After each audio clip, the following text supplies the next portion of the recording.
அதுக்கப்புறம் முயற்சி எடுக்க மாட்டாங்க, கண்டிப்பா முயற்சி எடுக்க மாட்டாங்க. ஒரு குடிகார மனுஷன் அவருடைய மனைவி வந்து பல உபவாச ஜபத்துல ஜெபம் பண்ணிருக்காங்க. கடைசியில வீட்டுல இருக்கிற ஜாமான்களை வித்து குடிக்க ஆரம்பிச்சாரு. அவங்க வந்து என்கிட்ட என்ன சொன்னாங்க தெரியுமா? அது வரைக்கும் என் கணவனாருக்காக ஜெபம் பண்ணுங்க, திருந்துவாரு, திருந்தட்டும், கர்த்தர் திருத்தட்டும்னு ஜெபம் பண்ணவங்க சொன்னாங்க, பாஸ்டர் இந்த ஆள் சாகணும்னு ஜெபம் பண்ணுங்க பாஸ்டர், செத்துறணும், இவன் உயிரோடவே இருக்கக்கூடாது. வீட்டில் இருந்த பாத்திரத்தை கொண்டு போய் வித்துறான்.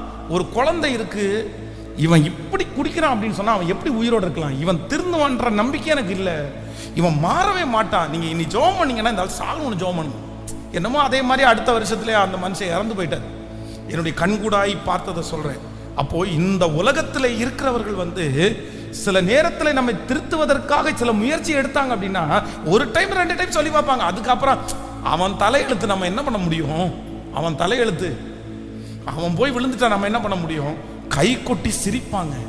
ஆனா ஆண்டவர் என்ன பண்றாருன்னா நம்மளை ஃபர்ஸ்ட் ஃபேஸ் டு ஃபேஸ் சந்திக்கிறார். நம்பர் 2, சரி இவன் சுத்தி இருக்கிறவங்க பேசினாலாவது மாறுவான்னு பக்கத்தில் இருக்கிற ஒரு சிலருக்கு தெரிய பண்ணுகிறார். நம்பர் 3, நம்மை கர்த்தர் தண்டிக்கிறார். இப்போ மனம் மாறி, இந்த மனம் மாத்திரம் ரொம்ப நேரம் யோனாவுக்கு நீடிக்கல. அவ்வளவுதான், 3 நாள் 4 நாள் பிரயாண தூரம் போகிற வேண்டிய அந்த இடத்துல இவன் 1 நாள் பிரயாண தூரம் போய் எல்லா இடத்துலையும் பிரசங்கம் பண்ணான். என்ன பிரசங்கம் பண்ணான்னா அவ்வளோதான், வேற எதையும் வந்து ரொம்ப டிஜிஎஸ் தினகரன் ஐயாவை மாதிரி அப்படியே இயேசு அழைக்கிறார் அப்படின்லாம் சொல்லலை. இன்னும் 3 நாளைக்குள்ள நினிவே கவிழ்க்கப்பட்டு போகும், ஒரே பிரசங்கம். ஆனா அந்த ஜனங்களெல்லாம் மனம் திரும்பினார்கள். இப்போ இந்த ஜனங்களுடைய மனம் திரும்புதலை இவனால ஏற்றுக்கொள்ளவே முடியல. இப்போ ஆண்டவர் வந்து ஒரு ஆமணக்கை கட்டளை இடுகிறார். இந்த ஆமணக்கு செடி முளைக்குது. இந்த ஆமணக்கு செடியினால அவன் ரொம்ப சொகுசா இருக்கான். அந்த செடியினுடைய நிழல் வந்து இவனுக்கு ரொம்ப சொகுசா இருக்குது. அடுத்த நாள் காலையில் ஆண்டவர் ஒரு பூச்சிக்கு கட்டளையிட்டு அந்த ஆமணக்கு செடி முற்றிலுமாக என்ன பண்ணுதுன்னா அந்த அந்த பூச்சி வந்து அரிச்சு அதை கொன்றுது. இவனுக்கு ரொம்ப கோபம் வருது. உடனே ஆண்டவர் சொல்றாரு, நீ அப்பொழுது நீ 4ஆம் அதிகாரம் 9ஆம் வசனம், அப்பொழுது தேவன் யோனாவை நோக்கி, நீ ஆமணக்கு நிமித்தம் எரிச்சலா இருக்கிறது நல்லதோ என்றான். அதற்கு அவன், நான் மரண பரியந்தம் எரிச்சலா இருக்கிறது நல்லதுதான் என்றான். நீங்க அடுத்த வசனத்தை வாசிங்க, 10ஆவது வசனம்.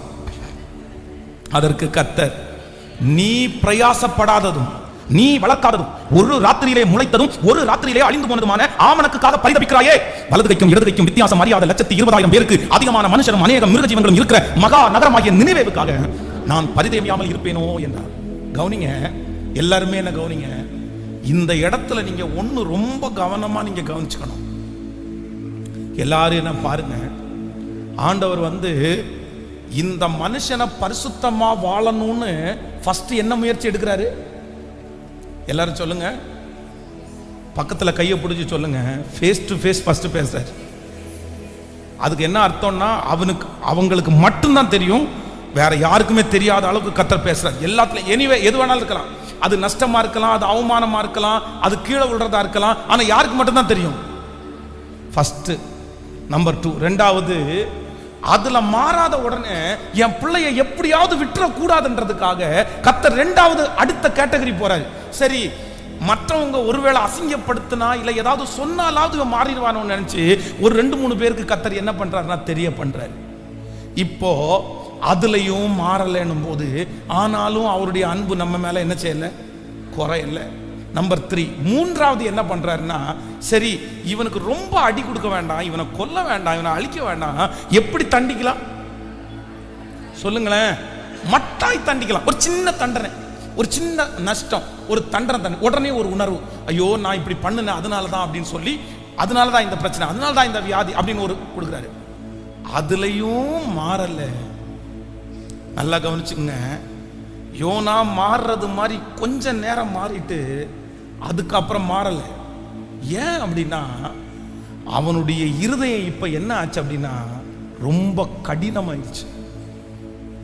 ஆண்டவர் சொல்றாரு, நீ நடாதது, நீ வளர்க்காதது, ஒரே ராத்திரியில முளைச்ச இந்த ஆமணக்குக்காக நீ பரிதபிக்கிறாயே.